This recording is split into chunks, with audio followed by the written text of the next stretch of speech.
On this episode of On the Set, I'm checking out Dr. No, the first in a long list of James Bond films. This one stars Sean Connery as James Bond, a secret agent working for MI6, a British intelligence agency. So let's get into it. In Jamaica, a station chief of the MI6 named Strangeways and his assistant are murdered by a trio of assassins.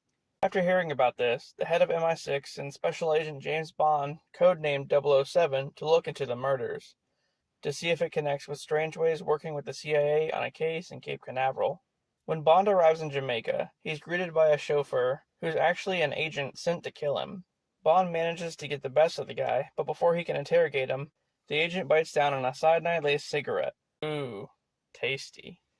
After that, Bond checks out Strangeways' house and talks with a boatman that he knew. He says that Strangeways was always aiding the CIA in investigations and introduces Bond to Agent Leader, the CIA agent Strangeways is working with, who's also looking into Strangeways' death. Leader tells Bond that he and Strangeways were tracking a radio jamming signal to Jamaica. Radio jamming is what caused the botched rocket launch in Cape Canaveral, which is the case that Strangeways was looking into. So they trace the signal to a forbidden island called Crab Key. As that's going on, a geologist named Dent heads to Crab Key to speak with his boss, Dr. No, who gives the order to have Bond killed with a tarantula. Wait a minute. Aren't those like domesticated and defanged? How violent could they be? Well, I guess they're referring to a wild one from the island. In that case, yeah, you can count me out. Anyway, so Bond ends up killing the tarantula, and Dent as well. Then some henchmen show up and Bond escapes into the swamp with a woman named Honey Ryder, a shell diver he meets on the island. Later that night, Bond and Ryder get captured and taken to a secret base where they meet Dr. No face to face. And he has like these weird prosthetic metal hands.